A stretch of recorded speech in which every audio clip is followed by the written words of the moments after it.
I'm sure you and Verla have some questions for Jay about PAX Unplugged. Tell us all about it, Jay.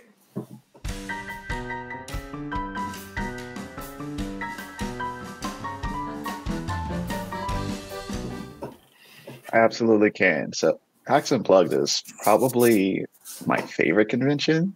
So it's the one I try to go to as much as I can, because it was my first convention back in 2019. But yeah, I got to go this year. A little bit of work, a little bit of play. Like I said, I had some sessions in the Unpub room, but I was also working for Panda, checking in on client, talking to new clients, seeing how the wind's blowing in the industry. But I also got to see some new games, a couple different booths, and just enjoy the show. Saw some new stuff? Yeah, new to me, because you know me, BJ. I don't always know the new hotness. I kind of hear from you and the group. But one of the booths that is on the rise and probably not going to slow down anytime soon is the Ravensburger booth, because Lorcana released a new set of cards, and sure enough, they had a line snaking through the hall. There was their own little section, dedicated to people waiting in line to get the new Mickey the Gathering cards, as I like to call them. I love Jay's word for it, Mickey the Gathering. Oh, that's Rise great. of Bloodborne. Man, you can't get it anywhere, Jay. You're lucky to have seen it. They were almost sold out here in Lafayette already. There's very very little product for it. Did you try it while you were there? I haven't. I got to try Lorcana at Gen Con, and I'm very good about telling myself not to get hooked on things that have like very, very good possibility for longevity. So luckily my brother, really went in on Dice Throne, so I don't have to do that. That's highly expandable. Lorcana is one that didn't grab me enough to make me want to, invest my life savings, even though Stitch and Genie look, I'd love to, but yeah, it'd be a problem. It'd be a real problem. Look at this art. I mean, this art is just fantastic. They could have just pulled cells, from all the classic movies, animated features, and all that. But instead, they got new art. In some cases, Jay, I don't know if you've seen some really different art, like giant versions of Tinkerbell. You know what I mean? Things that we don't normally associate with the characters, because they're telling a story through these sets of cards. We don't know what the story is, because it's going to discover as the sets come out. But I do love this game. It's so hard to get product. I'm just kind of waiting till next year to kind of get back into it a little bit. I think we're going to start a league in January again. Has anybody else played it? Anybody? Steve? I have not. Not being the huge Disney file, that doesn't call out to me so much. But the sound that we're hearing is Dean gasping as we see these things, and hoping that they're going to get to him soon, if they're not in his greedy Disney hands already. I know. It's gorgeous, man. It is gorgeous. Yeah. So you did get you got and just like Gen Con, it was madness around those booths. It wasn't as crazy as Gen Con. Timey checking in. What's up, Time Roller? Hey, Time Roller. Thanks for jumping by. Time Roller, we gotta ask him our traditional Time Roller question. But I think he might have played Lorcana. Have you played? Like we can't ask him. When Timey jumps in, whatever game we're playing, we play Stump Timey to see if we've played a game that he hasn't played. Jay, I think we've only done it once or twice, right? Where he hasn't actually played the game. Mm-hmm. Oh, he's not. Okay. Oh, put that on the wall. Oh. Not a CCG player. Yeah. Okay. Yeah. Same. That was kind of an unfair one there. I'm not either. That is a philosophically wise choice. It's a tough in many ways. It's a tough. I have made the same call. So BJ probably can't really answer this because he's already in on it. But like Steve, a little Verla. Well, Steven Verla, what IP would make you get into a CCG? Like, what's the one IP that you wouldn't be able to resist? Ooh, that's a great question. I was going to say Lord of the Rings, but doesn't that exist already? And I haven't been pulled into it. You haven't gotten it. Yeah, it's true. So actually, I was thinking as you guys were talking about this, like this IP is, what could potentially get me to try it, but I wouldn't be sinking money into it. Yeah. But if somebody had, the cards and they're like, hey, we could just play a game, show me how it works. You can just get 2 decks and play. They come with starter decks and you just play them. You can do that. You don't have to collect them. But they have a Disney version of playing Commander. Yeah. I mean, they're ready-made decks that you can buy right out the box. Yeah, and it actually comes with a couple of booster packs because they're trying to entice you. The only thing that would come close to maybe make me thinking about a CCG would be something that I know is never going to happen since Terry Pratchett has died. Oh, can I guess? Decided not. Oh, you knew what it was going to be. It wouldn't have been a guess. It would have been a no. You know this, and your mom would probably say the same. Mm-hmm. If it was Discworld, there's so much in there, so much character that could happen that would catch me. But it's not going to happen because that IP is just not going to be released for other games. I don't know if you saw this, Jay. To do that. Did you see this, Jay? I was thinking about Steve the other day. Somebody posted in that Louisiana Facebook group. They're selling Discworld Ankh-Morpork. Is that how you say it? Ankh-Morpork. Ankh-Morpork. And they're selling it, but it's like $350 or $250. Yeah. So that's about barely going rate. Yeah. Whew, that's rough.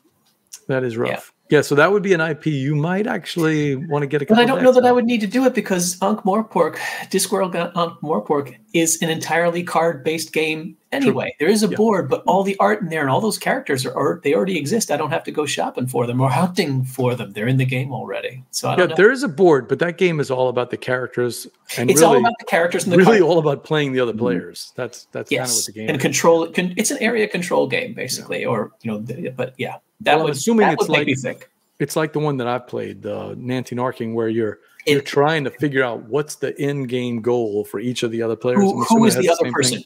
Yeah. They each have a win. They have a person that's their secret personage, and they have a win condition. So you can see what's happening on the board and figure out, oh, you must be blank because you win if you get this. So that is interesting.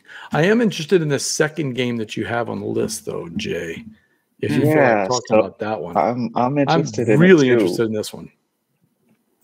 This was my only PAX failure. So I got there on Friday. Failure. I went to the hall and I went looking for Sky Team.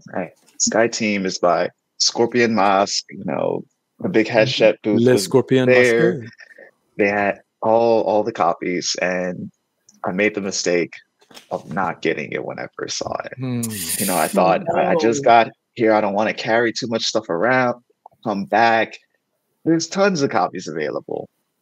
Went back on Saturday and there was a sign that said Sky Team out of stock. You can go to such and such website. And I was like, now it's time to dive into all of the big conglomerate retail stores that just have games on games on games. See if I can find a copy. And Cosmic Beat says it's so good, Jay.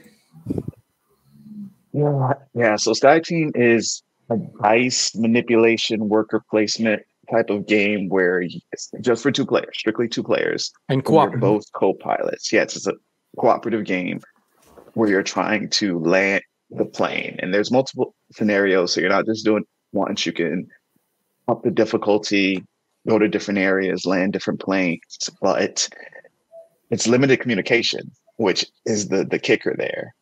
You have a timer and you can communicate up until the point when the timer starts. At that point, you're just using dice to keep playing steady or increase and decrease your speed. And it just seems like a great time for 2 people to sit down and try to, work together without talking. Any interest? Steve Berla, does it sound interesting? Yeah, that looks really I actually played this a couple weeks ago. Oh, really? I did. At a game day, it was the end of probably 6 or 7 hours of gaming. And the 3 other people had played it. And so I was learning as I went, and I was very tired. But they turned it into teams since we had 4 people. So we had teams of 2 working through it. And like I said, I was really tired at that point. So my thoughts, I need another play. But I would play it again. And I'm not a co-op fan, so that should say something positive for it. Yeah, it does.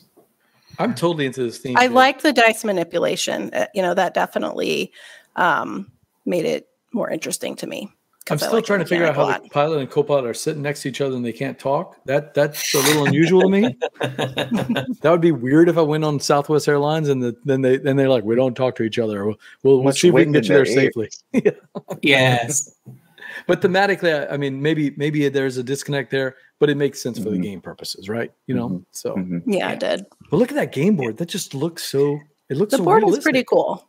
It looks also pretty tight. Like it's not going to take up a massive amount of space, and it seems almost like you're looking at an instrument panel. So that should be kind of claustrophobic and small feeling. I like that. Yeah. Sky Team. This is a good choice. It's a good choice, Jay. I want to give that a go. We got a question for you, Jay. Did you have something that you came back thinking, I would love that? And did you have something that you came back thinking, oh, that's going to be the next big thing? Did you see something other non-Disney that was like, you think, oh, that was the buzz here. This is going to be the one that blows up? Well, sort of. I guess I did. I got to try a new game by a new designer who is seeing some great success. Very, very well deserved.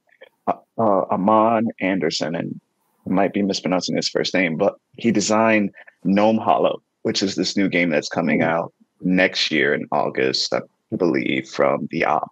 And it's fantastically designed game. Just receiving all types of praise. That's well deserved. But I got to play his new game, which is called Twinkle Twinkle. We're showing it off, and it's so this is GNOME HOLLOW. So cute. Oh, right? That must be Oh my goodness. That must be purchased. Like I'll be honest, I don't know much about GNOME HOLLOW except it's gorgeous and it's cute. well done. Yeah, that's kind of all you need to know, right? Cute little gnomes. And I see tiles, Mhm. possibly some tile placement. Yeah, I haven't heard of this until this moment, and I'm very excited. Yeah. Wow. I can't find Twinkle Twinkle, so I'm not sure on that one. Kelly's chiming in. So Twinkle Twinkle is a spatial puzzle where you've got a 4x5 and you're pulling tiles from a bag and it's communal. You play at the same time. You're drafting them. So you pull one and then you pass the rest and you place it on your board. So you've got constellations, you've got meteorites, you've got planets, you've got black holes, you've got space invaders, you've got research satellites, and the decisions are great. The point combinations are great. It has all of the things that we love about kind of spatial puzzle tiling, maximization games, and it's space themed, but it has these nice acrylic tiles that you lay on top of your galaxy. So you're kind of like forming this little solar system over like 20 minutes. This is a wonderfully like slim, really well designed game. That's cool. Nice. I've got his other game, but I don't think this is the one you're talking about. Let me see. Taco, Taunt, Attack, Conquer, and Obsess. So Amon has a way with coming up with games that just very visually appealing. So Taco, little star. Yeah. No, I can't find Twinkle. Be on the lookout. Yeah. Be on the lookout for Amon and all of this great games. Does it look like these are going directly to retail, or is there going to be some sort of crowdfunding? I think he's probably a designer who wants to see how he can fare in both areas. If publishers are really interested, sure, pitch them out, and if not, then maybe the Kickstarter route. But BJ, maybe next guest on the show, in a couple weeks or a few great months idea. or so. Yeah, It's the Gumbo bump. Yeah. Let's see. Let's reach out and see what we can do on that one. Tell me about PAX itself, though. What any? This is your second or third time. So any? Did you notice anything different? Any tips for people that haven't been before? Yeah. So if you haven't been to PAX before, it's the last convention, like larger convention of the season, and as far as I've seen it before, it's been pretty chill. Right? You kind of just go. It's holiday season. Philadelphia has a nice Christmas Market. The Reading Terminal Market has great food right underneath the convention center. So it's kind of like a perfect little getaway, even for gnomes, right? You might spot a couple gnomes here and there. But what I noticed that was really different about this PAX is that it was crowded. Like attendance was up. The line on Friday morning wrapped around the building 3 times. Oh, wow. People were there.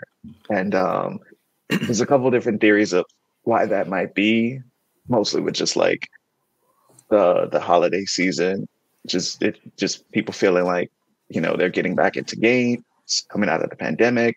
Also, like Gen Con and Essen were really, really crowded this year. So maybe a couple people, decided not to go, and PAX was their sort of rejuvenation. And, I'm going to skip the big ones, go to the kind small one this year. How, for somebody that hasn't been to that one, how does it compare, say, to like BGG Con? Yeah, so PAX has a pretty sizable vendor area. It has a lot of Charlotte's calling you out, by the way. Pretty sure J Bell was like a ghost during the convention. I know a few folks who didn't even know he was there. Yeah, but apparently you ran into Charlotte? Yeah, Charlotte is my wonderful, wonderful friend from Louisville, and she works with the team over at Flat Out and volunteering for them. And she can give an A+, top of the line pitch for Fit to Print. If you don't already love the game, hear her talk about it, and I guarantee you'll walk away with a copy. But so yeah, PAX has a ton of like open play areas, like just tables upon tables upon tables for you to grab a game and sit down with some friends. It's really balanced, I'd say, as far as like what you can do there. Yeah. But do they have a game library like BGG, or is it just whatever you buy at the vendor booths? You can go play those. I think they do have a checkout area, yeah. And I know they have it's like tables that you can just go and sit at, right? And there's already games set up there. Yeah. So they do have open gaming then. Oh, they do. And the library is a pretty big library, but it's a process to go through. If I remember correctly, last time I was there, you had to look around at the games and getting through to be able to see all the stuff that was at the library, because it's not on shelves, it's out on tables. Okay. So digging through and looking under piles was not the easiest way to go about getting games to the table. A lot of people, I think, were more likely to have games that they had purchased, crack them open, and play them there too. But it seemed like it was kind of half and half to me, vendor versus play space. Yeah. Did they announce any numbers? I don't know that they have. If they have, I haven't seen them. I would be curious. It looked like it definitely passed up BGG Con a long time ago. But it looked like it was approaching Origins or bigger than Origins. And I'd say so. Charlotte said the free play area was so crowded, I heard folks were desperate to grab empty tables. That's always tough. It's one of the downsides of going to Gen Con there. It's tough to find open tables to play.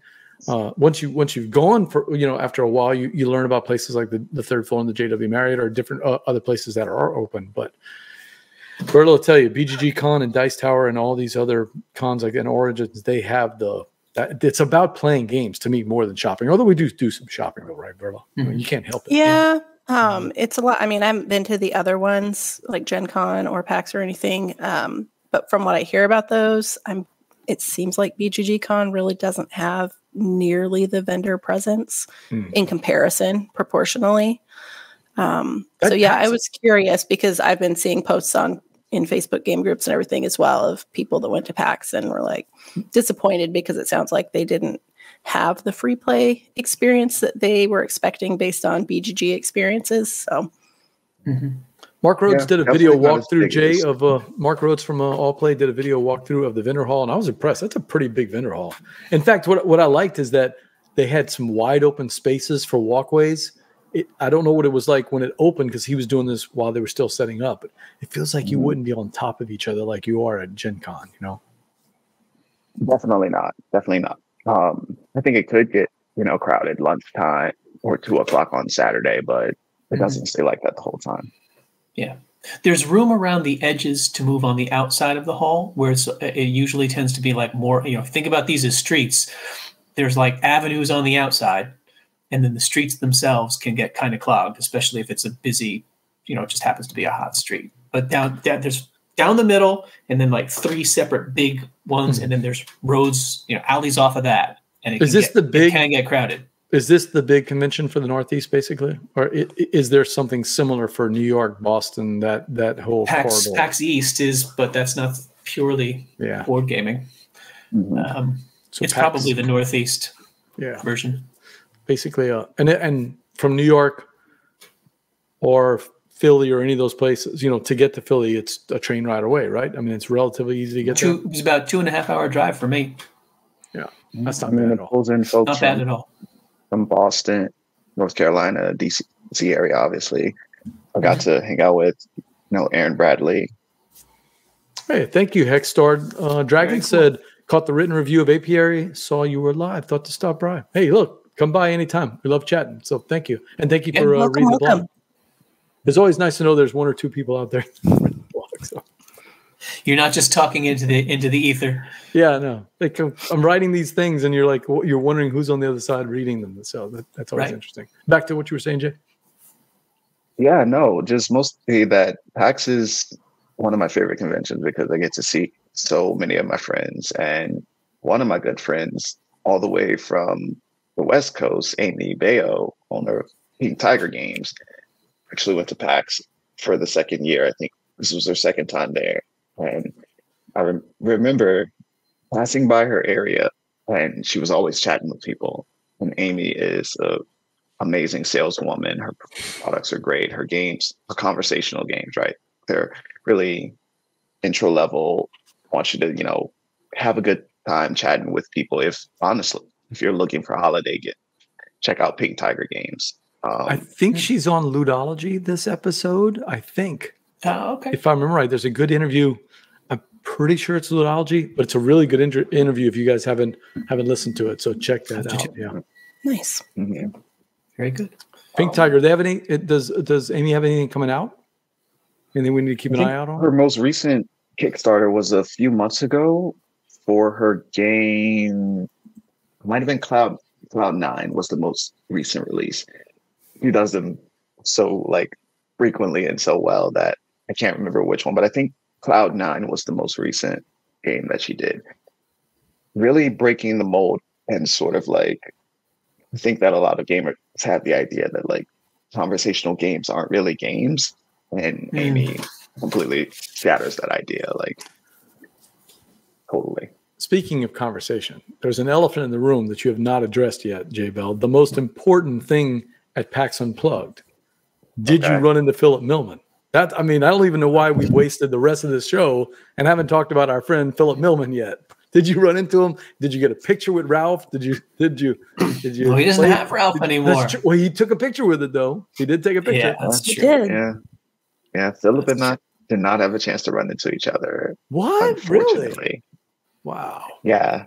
He had some things that came up, and we didn't have a chance to meet. So maybe next time. Well, thanks for stopping by. Lone Shark says Amy is sunshine personified. That's a good tagline. That's a good. If you're not following on Facebook, you should, because I see her fashion and I'm just I wish I was as cool as Amy. It's ridiculous. Well, I'm sorry you didn't get. Is she in Portland, Jay?